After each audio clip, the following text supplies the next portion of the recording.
Very good evening to one and all. Today we bring to you the 14th episode of From the Box and Beyond Season 1. And after the astounding games we had yesterday night, the two of the best games in Euro 2020 so far, we bring you the last batch of round of 16 knockout matches of this edition of Euro 2020. Now today we have two matches as usual. The first one from 9:30 p.m. that is the most important one and the one we will be focusing today. That is Germany versus England live from Wembley. And the second one is Sweden versus Ukraine 12:30 a.m. All you can watch on Sony 6, Sony 10, 2, 3, 4, Sony Live and GeoTV. Now introducing our guest today we have Oyan Ghosh and Orko Ganguly along with Sudipta Mondal and I am Soumyajit Gayen, your host for the day. Now, coming to the sides, we know Germany have turned around from the group stage matches. At one time, they were looking pretty obsolete. They were not sticking together. They were not playing as well as everyone expected, but they have turned the tables. And now they look a formidable team and one of the contenders for the trophy. England, as usual, are hyped as football is coming back home. As every English fan would say, they are hyped as usual, and they would be looking to really show that they are capable of a worthy opponent. Now, we'll go to Oyon. Oyon, please walk us through the lineup and predicted formation for this match for England. So, good evening, everyone. So England, I think. So, Gareth Southgate, the report suggests that he is going to field a back five against Germany. He will be returning with his formation of the 2018 World Cup. So, mainly he wants to tackle the wide attacks of Germany through Kimmich and Gosens. So he is going to field a back five with Luke Shaw and Trippier holding the the left wing back and the right wing back positions, and the three centre backs will be Harry Maguire, John Stones, and Kyle Walker. And as usual, Pickford will be under the sticks for England. And Gareth Southgate may have some dilemma with George Henderson coming back in the fold, but I think he's going to stick to Declan Rice and Calvin Phillips, who had played wonderfully throughout the group stage, covering the defenders for the England. And above in the front three, I think Harry Kane and Raheem Sterling will be the automatic starters, as Harry Kane is irreplaceable for England and Sterling has played excellent, has scored the only 2 goals for England in the group stage. And the third attacker could be anyone like Saka, Foden or Grealish, but reports suggest that he is going to field Saka for this match, as he had an excellent game with Czech Republic. With Czech Republic, he had and Foden was not so much bright with the 2 games he played, so he is going to go with Saka. So I think that Southgate will go with this formation for today's match. Right. So key point to notice: Harry Maguire is back and he got some game minutes under his belt as well. So you definitely feel Harry Maguire will start over Mings? Yes, it's fixed.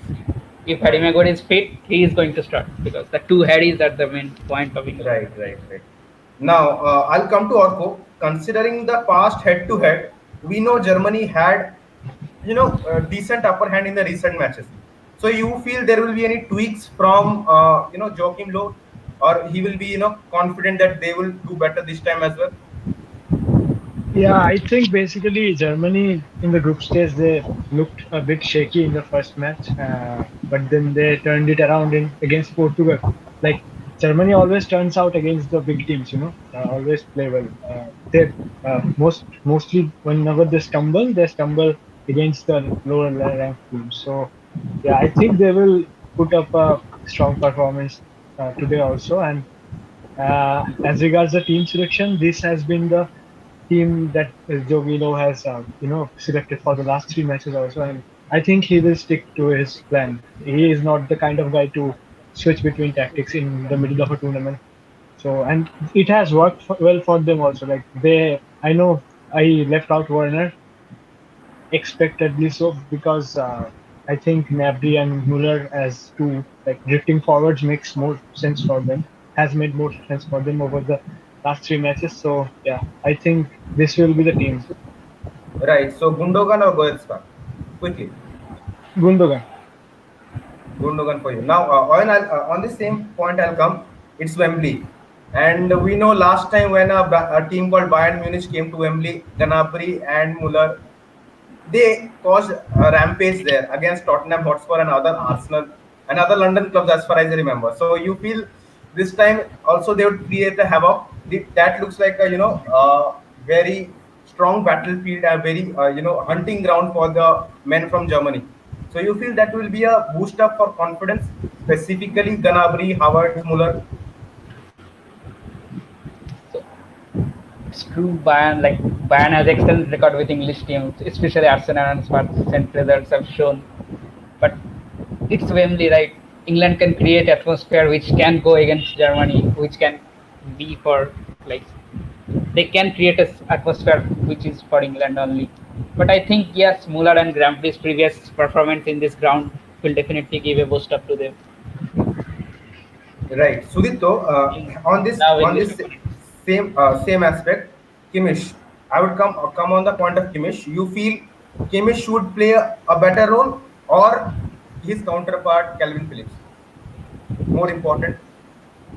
Yeah, yeah, so I think in this Jogilos this 3-5-2 system, I think actually Kimmich plays in the right wing back role, but in Bayern Munich he is used to playing as a defensive midfielder nowadays. Yes, yes, exactly. So I think so as I'm seeing in this tournament, so Kimmich has been effective, but not quite as effective as he is in the Bayern team playing as a CDM.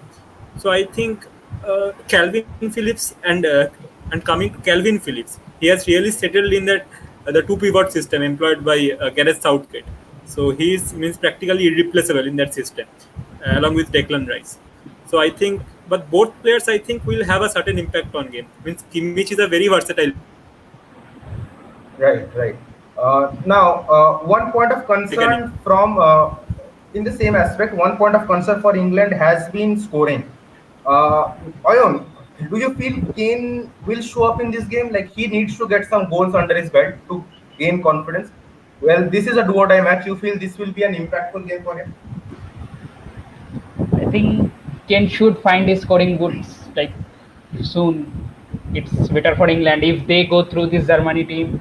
They want to go till much to finals and semi-finals. I think Kane, not only Kane, like the whole England team should find goals soon.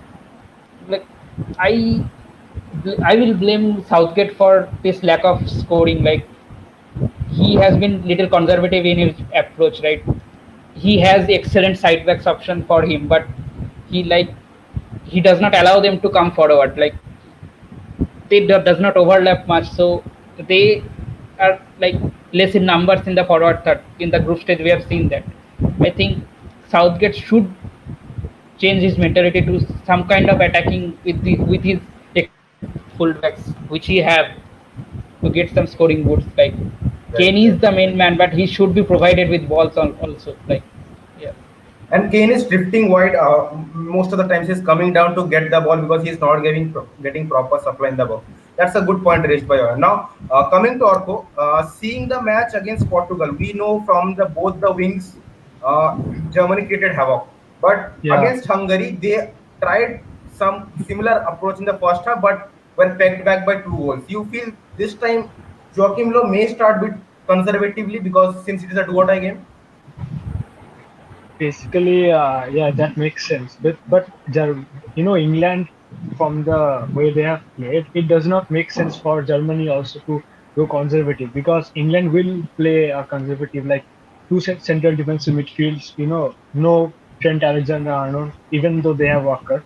So the entire back five and the two midfielders, England, like they clearly base their game on long balls, and fast counter attack. So Germany has to take up the hatchet, like they have to attack. So otherwise, it will be like a closed game, and if it does become a closed game, I think England have the upper hand because they have more physicality, and I just in that scenario, I just don't see Germany coming up up top. So I think they will try to attack. And if they play, Hummels, Rudiger, and Ginter, all three of the center backs, so I think they have, enough safety on the counter.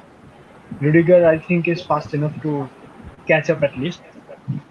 England will create chances, but I think we can absorb them. Right. On this very point, I'll come to Sudipta.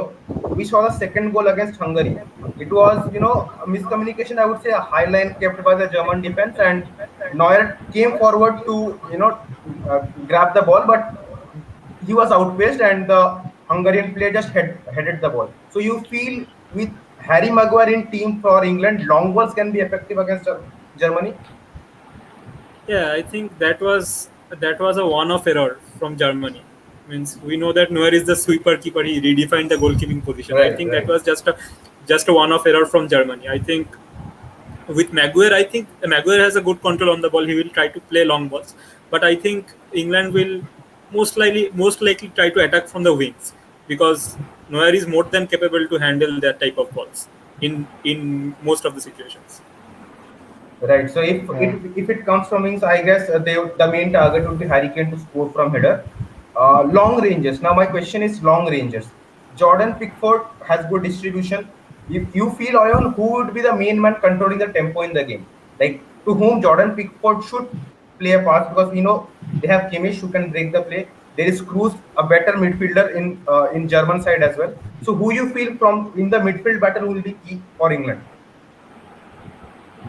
So if you like, England will not create much centrally with, I think, with Jack Grealish, Mason Mount both omitted from the lineup. I think Germany will try to create from the sides. England will try to create from the sides mainly, and with the three back system of Germany, and they have left open space in the wide areas with Kimmich and Gosens going up forward. Like they have been like placed like a winger at times, so they have always created gaps behind them. And I think England will try to attack those wide spaces, and Sterling and Saka, and also and if they are going with a wing back system of Luke Shaw and Trippier, I think both of those wing backs will give them the width. So Pickford should focus on the sides. It can be Luke Shaw, it can be Raheem Sterling or Saka, Trippier, whoever. But yes, they should focus on the sides for this attack. Now coming to the same thing, you feel Grealish or Mount may feature in the second half or some point of the game. If things doesn't go as per like if there is no goals, it becomes a KG affair 0-0 maybe till 60 minutes or so. You feel Mount will come and play crucial or Grealish maybe, and which position you feel they might come and join.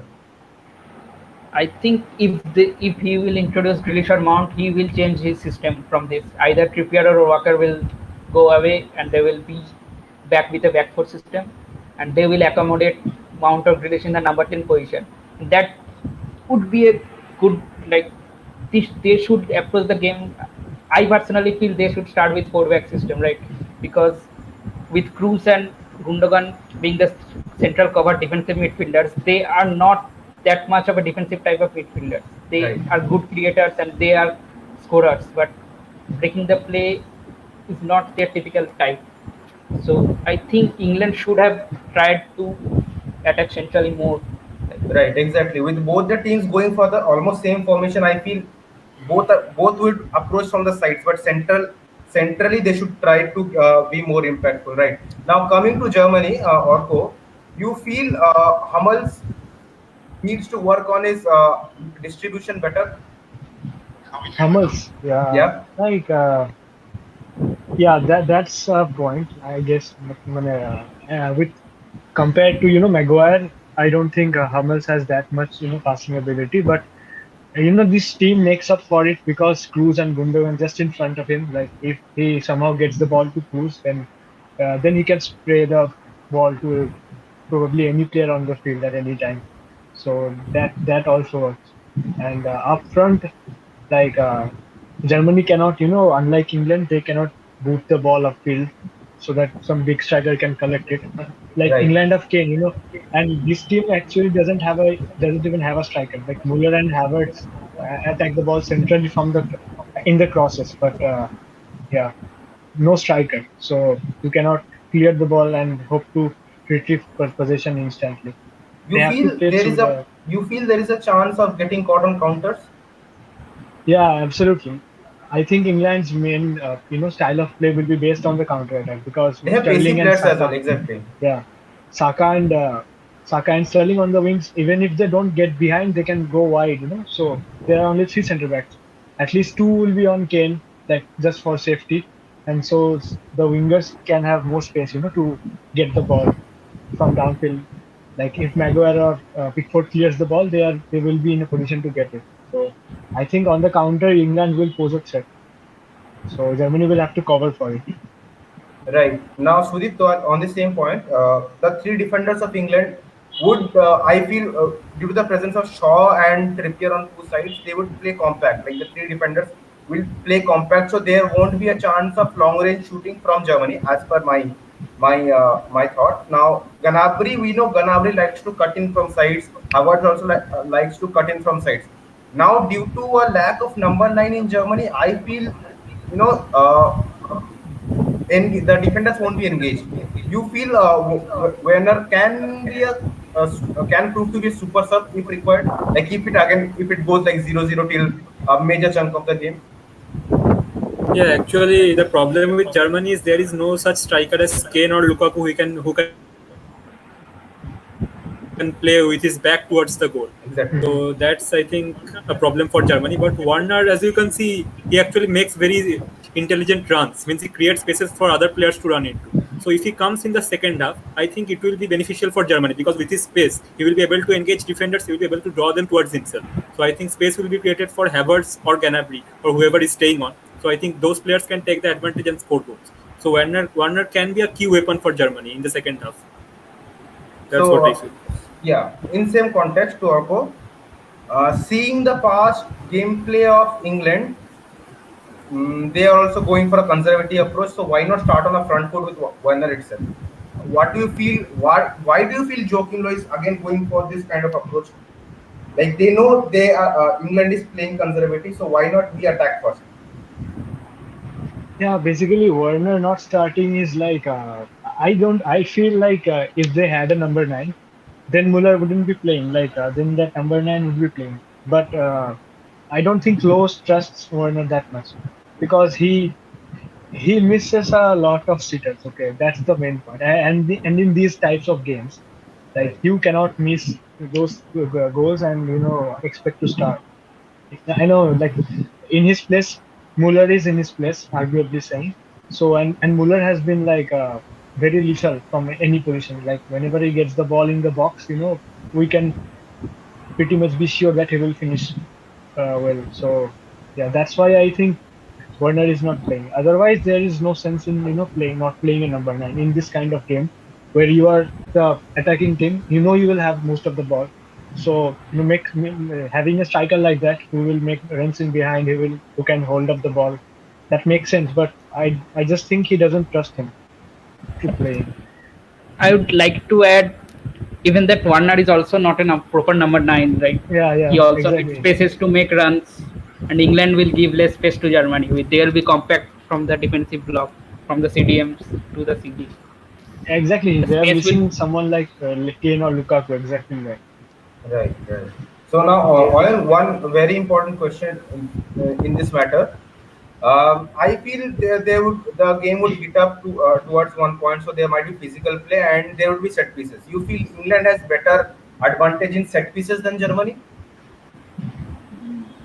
I don't think so. Both are like good in set pieces. Both Muller and Hamels are excellent presence for corners, like heads and the air, and they have excellent delivery from Cruz also. And Kimmich can also deliver great crosses. So I don't think Germany is a bit less in set pieces. Whereas if you see in England, they have the likes of John Stones, Harry Maguire, and Harry Kane, who can all attack the ball. Like they are good headers of the ball. And also for delivery, Saka regularly delivers for Arsenal. Trippier is there. Trippier is also there for free kicks, and yeah, So I Sudipto, don't think you're that's same even better on than the same England. thing. Same thing. You feel set piece chance. Who has a more probability of scoring? Same thing. I would ask you. I think, as Oyon told, In the corner situations, I think both team have excellent headers. Hummels, Rudiger, Ginter, all of them can provide some height. And if you see at the attacking players, Havertz and Muller, they can also score from corners. And looking at England, I think they have also more than capable players who can score from corner. Harry Maguire, Harry Kane. And but if you come to free kicks, I think Germany team, I think most probably Tony Kroos takes the free kicks. Cruz. Yeah. Yeah. Yes, yeah. Tony Kroos takes the free kick, so that can be a weapon for Germany, I think. And coming to England, for England, I don't know who takes. Harry Kane maybe. Harry Kane takes the free kicks. It's Trippier Trippier. Okay. Trippier, yeah. Trippier actually has excellent record. Means he actually scored a good free kick. I remember in the World Cup. World Cup, So yeah, exactly. that also can be helpful for England. Yeah, for England, I think that can be. Cruz is more better. Cruz is on another level, I think. Right. Even in pressure situations, he, puts it in the top bin. Yeah, that goal in World Cup. That Sweden Sweden. Yeah, against awesome Sweden. goal. Right. Now we are reaching. From that angle. We are reaching a conclusion to the show, but one important stat I would like to point out: own goals and penalties. We saw numerous own goals. We saw numerous penalty misses. Now we know for scoring penalty unit, ice goal wins. If penalty, I guess for England it will be Harry Kane, Oyon Ghosh, and probability is more of scoring for him. He became top scorer in 2000 World Cup with penalties only. Yeah, exactly. And for Germany, who do you think is a better penalty scorer if given a chance, and would take it definitely? Orko? Yeah, I think Cruz or Muller. I actually Who's taking Muller, penalties? Never saw that. Okay. but the other players, Gnabry, I don't think he takes penalties. Havertz also no. So yeah, Gundogan takes penalties sometimes for Man City, and Muller is. I think Muller will take. Gundogan has tied one or two as well. Yeah, but we have Neuer. If it comes down to penalties at the end of the match, then I think we have a better chance. Yeah. Right. And finally, I hope there would be no own goal this time. So. Yeah. Right. So this has been a very uncertain, unpredictable tournament so far, and really it is very entertaining as well. So, do you feel any team would go as underdogs in this one, Sudipta? I'm definitely not saying, but See, actually, historically speaking, England is the underdog in this England match, without any doubt. Means if you see the record at Wembley, Germany has always dominated this fixture. Right. So, means on pen and paper, I think both have good players, spacey players. They can all score. It's all right. But I think historically speaking, Germany have advantage. Right. So I would wrap up the show with a few main questions as usual. Predictions. Now I'll go for Oyon.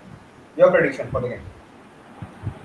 I think I will go for 2-1 with England. Three Lions, 2-1 with England home support. Okay, that's definitely a thing to be seen. Orko, yours? I'll go with 3-2 to Germany. All of the matches have been high scoring. So high scoring. Yeah, obviously Germany goes for attack. It will concede goals as well. Sudipta, what's yours?